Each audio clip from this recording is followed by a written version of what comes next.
Hola y bienvenidos a todos a este vídeo. Ya hemos visto cuando una función es derivable, ¿cierto? Vimos en uno de los vídeos anteriores la definición para que eso ocurriera, y si es que la función era derivable en un punto z, era porque existía el límite, ¿vale? Definido así o de esta otra manera, en ese punto específico z. Y ya hemos hecho unos cuantos ejercicios y sabemos cómo utilizarlo.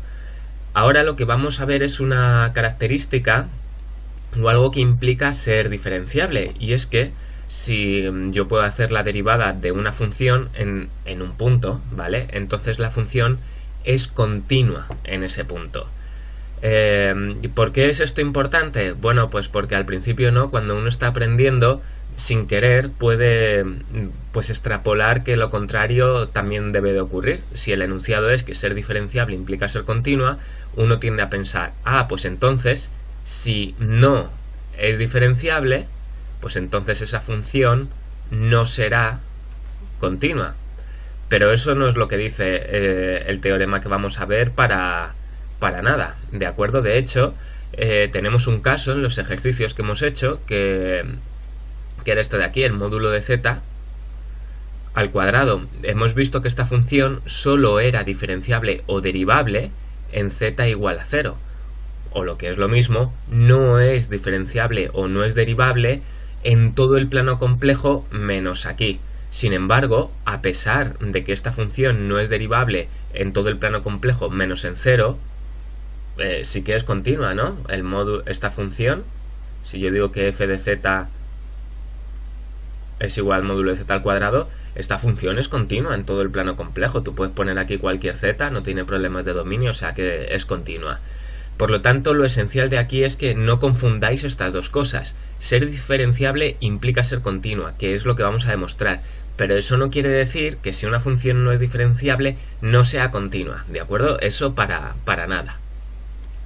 Vale, entonces os dejo por aquí lo que acabamos de comentar, ¿de acuerdo? Lo recíproco, no ser diferenciable implica no ser continua, sería falso, ¿vale? Y de aquí pues lo que se deduce es que para que una función sea continua pues no tiene por qué ser derivable. Bien, yo no sé, ¿no? Supongo que os acordaréis de la variable real, pero esto ya nos ocurría ahí. Nosotros tenemos funciones como el valor absoluto de x. ¿Qué le ocurre a esta función? Pues que sin duda es continua en todo, para todo x perteneciente a los reales. Pero aquí no era derivable, ¿verdad? O sea que esto ya era una cosa que nos ocurría cuando trabajamos con variable real. Pues ¿cómo vamos a probar que esto es cierto? Que ser diferenciable implica ser continua.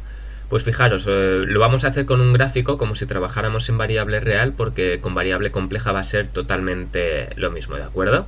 Si yo considero que este punto de aquí es mi punto x, pues entonces su imagen va a ser f de x. Con esto no hay problema.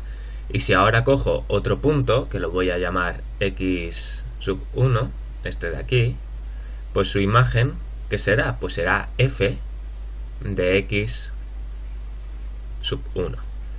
Bien.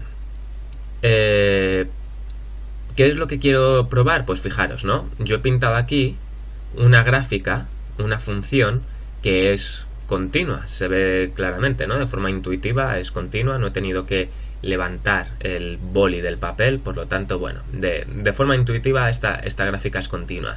Y yo lo que quiero es sacar alguna característica clave que posean todas las funciones continuas, porque así puedo empezar a trabajar. Bien, ¿qué es lo que se ve si una función es continua? Pues fijaros, a medida que yo acerque x sub 1 a x, ¿no? A medida que yo me vaya acercando para acá, cada vez más a x, es decir, a medida que x sub 1 tiende a x, ¿qué pasa con la imagen con f de x sub 1? ¿Vale?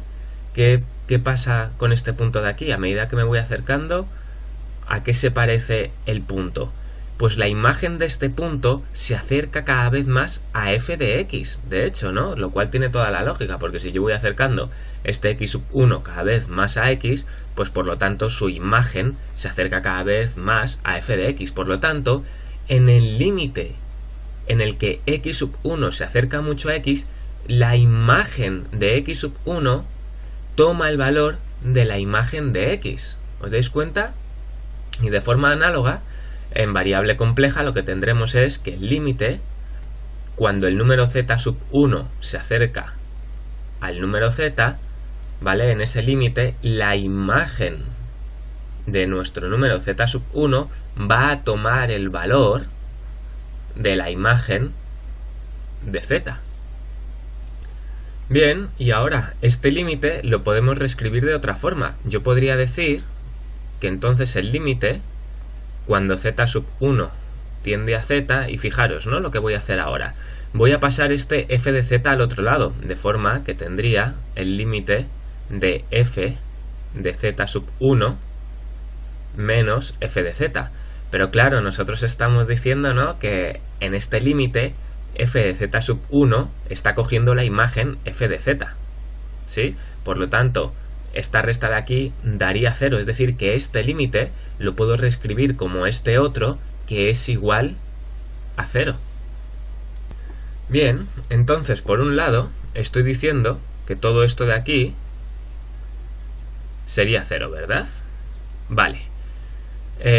¿Por qué pongo un igual? Porque, bueno, he dicho que esto es 0, pero este límite de aquí puedo incluso reescribirlo de otra forma más. ¿De qué manera? Pues fijaros, ¿no? En el fondo, no es que sea un truco algebraico, pero lo que vamos a hacer se puede hacer siempre. Yo siempre puedo coger algo, lo que sea, y multiplicarlo por otro número y dividirlo por el mismo número, porque lo estaría multiplicando por 1 y entonces se queda igual. Así que yo a esta resta, f de z sub 1 menos f de z, a esta resta primero lo voy a dividir por z sub 1 menos z, y si lo divido, para que esto no cambie, pues lo multiplico por z sub 1 menos z, ¿vale? Y estaría haciendo el límite de todo esto. Bien, ¿qué ocurre? Pues que fijaros, ¿no?, que es f de z sub 1 menos f de z entre z sub 1 menos z. Pues esto de aquí, ¿lo veis? Ese límite no es nada más que la derivada de z. O sea que si resulta que mi función es diferenciable o derivable, yo sé que el límite de este primer término es la derivada. ¿Os dais cuenta?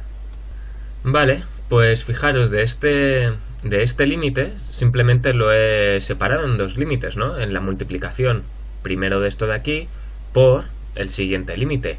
Este de aquí es la definición de derivada tal cual, lo habíamos visto en otro vídeo. Y este límite da 0, ¿no? Porque si z1 se acerca a z, pues esta resta me va a dar 0. Así que, ¿qué me da la multiplicación? Pues la derivada de z por 0 me va a dar 0, ¿de acuerdo? Y de esta manera, pues vemos que se cumple de verdad. Así que nada, solo porque quede bien claro, ¿no? Esta condición es la que nosotros hemos deducido de que nuestra función sea continua, ¿vale? Todo lo hemos sacado de aquí, o sea que aquí estamos diciendo, vamos a decir que es continua y lo damos por hecho. Entonces este límite se puede reescribir de esta otra forma y nos encontramos aquí con la definición de derivada. Claro, este cálculo solo se puede hacer si existe la derivada, ¿de acuerdo? Si la función es derivable. Entonces vemos que si la función es derivable, pues este cálculo está definido, se puede hacer y se cumple. Por lo tanto, si la función es derivable, pues nuestra función es continua. Pues un poco más sobre esto. Era nada más que un detallito. Espero que os haya quedado claro. Y nada, un abrazo y nos vemos en el siguiente vídeo.